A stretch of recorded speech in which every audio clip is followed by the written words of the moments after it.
Mapapanood ang aktres at beauty queen na si Herlyn Budol sa upcoming Kapuso drama series na Binibining Marikit. Makakasama niya sa naturang serye sina Pokwang, Tony Labrusca, Dea Tolentino, Almira Mulak, Chris Villanueva, Ashley Rivera, Jeff Moses, Migs Almendras, at John Fear.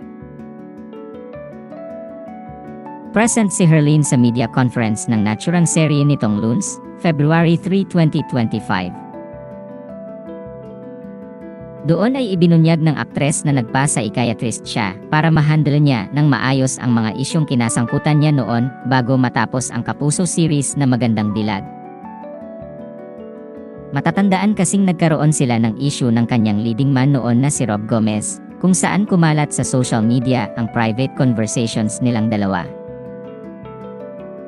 Ayon kay Herlyn, nagpatulong na raw siya sa doktor upang matanggap niya ang mga sinasabi sa kanya ng mga tao dahil nahirapan daw siyang tanggapin ang mga inabot niyang pagkutya, panghuhusga, at bashing mula sa netizens.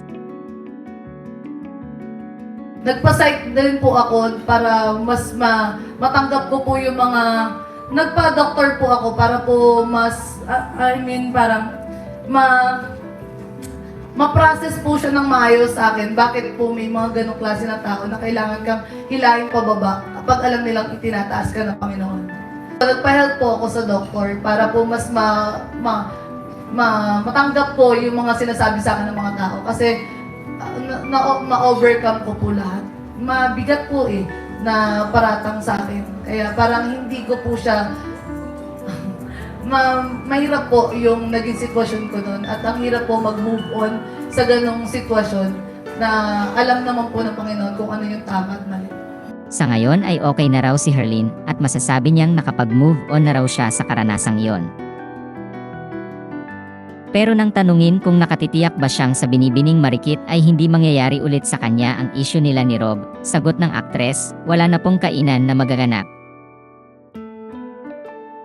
Paliwanag niya, nakikita niya naman sa co-stars niyang sina Tony Labrusca at Kevin Dasom na may issue man o wala ay ipagtatanggol daw siya ng mga ito dahil sobrang gentleman ang dalawa at sobrang blessed daw siya kasi sila ang kapartner niya. Ayon pa sa kanya, ayaw niya nang maulit ang trauma na ibinigay sa kanya nung last na co-actor niya. Kasi hindi mo po talaga may iwasan na ma-in-love talaga sa kapartner. Kaya parang ayoko po magsalita ng tapos. Pero ayoko din po maulit yung trauma na binigay po sa akin ng last co-actor ko. Na parang ang bigat na hindi ako naipagtanggol. So, na walang boses na nagsalita. Samantala, magsisimula ang Binibining Marikit sa GMA Afternoon Prime sa February 10, 2025 pagkatapos ng noontime show na It's Showtime.